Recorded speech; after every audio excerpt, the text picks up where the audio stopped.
justement, c'est ce qui nous ramène à notre thème, en plein dans nos thèmes, qui est celui de l'innovation. Donc, il faut innover dans l'offre, il faut innover dans l'approche, il faut aussi innover dans le choix des partenariats, des accréditations, etc. Et l'UIR, on le sait, est une université qui se définit comme étant une université innovante. Donc, sur tous les, on va dire, les supports de communication de l'UIR, on a pu constater que l'innovation est on va dire, est un choix stratégique, est une orientation stratégique, n'est-ce pas? Oui, et l'innovation, c'est aussi dans les pratiques pédagogiques. Aujourd'hui, un établissement d'enseignement supérieur qui n'est pas dans une posture permanente d'innovation, pour prendre ce terme qui est parfaitement adapté, il rencontre pas les aspirations des générations d'étudiants qui rentrent dans le supérieur. Aujourd'hui, même si on regarde à court terme, il y a 5 ans, c'était pas les mêmes étudiants qu'aujourd'hui. Aujourd'hui, les étudiants de la génération, je sais plus où on en est, Z prime ou je sais plus.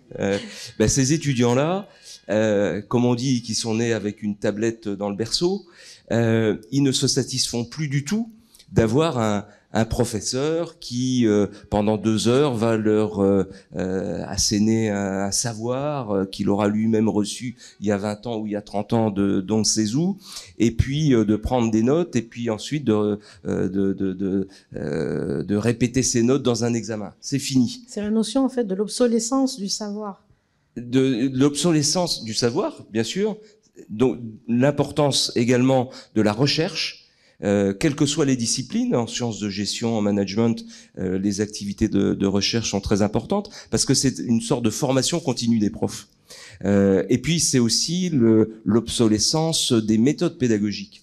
On peut pas parler à des jeunes de 18-20 ans comme on parlait avec ces mêmes jeunes il y a encore 5 ans, et encore plus il y a 10 ans ou 20 ans.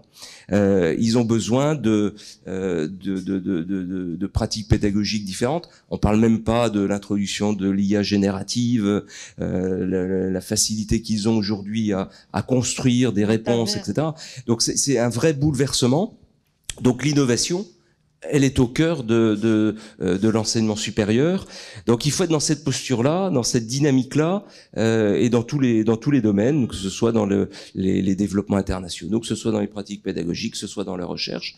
Donc une université ou une business school, puisque si on prend aujourd'hui, elle doit être très agile, et elle doit être en permanence dans une posture de remise en cause, pour pouvoir s'adapter finalement à ses clients, parce que les élèves, les étudiants sont une forme de clientèle, mais les entreprises qui recrutent ces étudiants sont les clients finaux quelque part de ces établissements, de ces institutions.